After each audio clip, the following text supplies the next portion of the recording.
कभी अगर बनना हो तो बाज बनना, लेकिन कभी तोता मत बनना। तोता बोलता बहुत है लेकिन ज़्यादा ऊंचाई तक उड़ नहीं सकता। बाज बोलता बहुत कम है लेकिन सबसे ऊंचाई पर उड़ता है और बाकी पक्षियों का राजा होता है बाज। आज मैं आपको 5 ऐसे पॉइंट्स बताऊंगा जो कि हर एक इंसान को बाज से सीखने चाहिए और लाइफ की बहुत बड़ी लर्निंग है इन 5 पॉइंट्स में।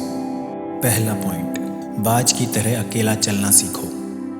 बाज अकेले उड़ता है और बाकी पक्षियों के मुकाबले सबसे ऊंचाई पर उड़ता है। बाज अकेला उड़ेगा लेकिन कभी भी चिड़िया और छोटे पक्षियों के साथ नहीं उड़ेगा। बाज हमेशा या तो बाज के साथ उड़ेगा या फिर अकेला उड़ता है। इससे हमें ये सीख मिलती है कि छोटी सोच वालों से हमेशा दूर रहें और अकेले रहो, क्योंकि यही वो समय है जब खुद को जानने का असली मौका मिलता है। दूसरा पॉइंट, बाज की तरह अपने लक्ष्य पर ध्यान दो। बाज का विज़न बहुत ही क्लियर होता है और बहुत ही ज़्यादा स्ट्रॉन्ग होता है। बाज अपने शिकार को 5 किलोमीटर दूर से ही देख लेता है और जब एक बार उसे अपना लक्ष्य दिख जाता है तो फिर उसके बाद रास्ते में चाहे कितनी भी मुश्किलें क्यों ना आए, वो अपने लक्ष्य को हासिल करके ही दम लेता है। इससे भी एक बहुत बड़ी सीख मिलती है कि अपना विज़न क्लियर रखो और उसे हासिल करने में फिर चाहे कितनी भी मुश्किलें क्यों ना आए, पीछे मत हटो उस बाज की तरह। तीसरा पॉइंट, बाज कभी भी मरे हुए जानवरों को नहीं खाता, वो हमेशा जिंदा शिकार करता है और इससे हमें ये सीख मिलती है कि ये जो हमारा पास्ट है वो मर चुका है, तो अपने उस मरे हुए थॉट्स पर ध्यान मत दो और अपनी आने वाली ताज़ी फ्रेश ज़िंदगी में ध्यान लगाओ। तुम्हारे पास की पुरानी यादें जो तुम्हें तंग करती हैं उन्हें वहीं रहने दो जहां उसकी जगह है। अपने वर्तमान में जगह मत दो, क्योंकि अगर एक बार तुम्हारा पास्ट तुम्हारे प्रेजेंट में आ गया तो तुम्हारा पास्ट तुम्हें कभी तुम्हारे प्रेजेंट में नहीं रहने देगा।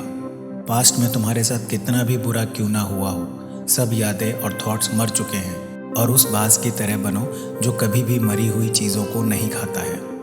चौथा पॉइंट, मुश्किल समय में डरो नहीं। जब आंधी तूफान आता है तो बाज बहुत ज़्यादा एक्साइटेड हो जाता है। जब बारिश होती है तो सारे पक्षी छिपकर बैठ जाते हैं, लेकिन बाज को बहुत मज़ा आता है।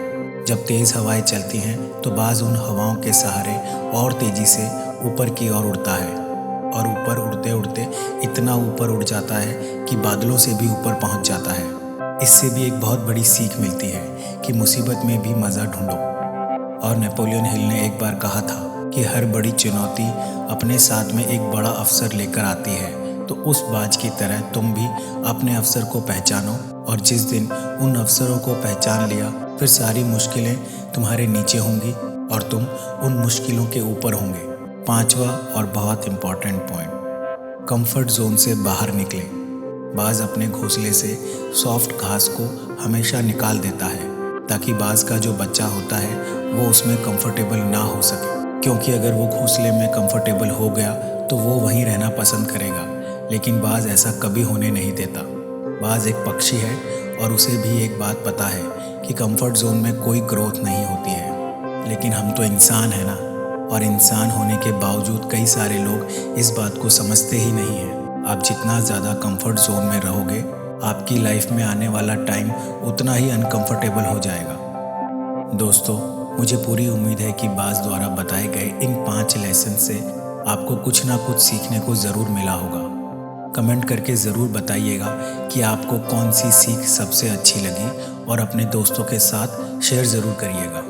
और हाँ, वीडियो को लाइक और चैनल को सब्सक्राइब करना मत भूलिएगा।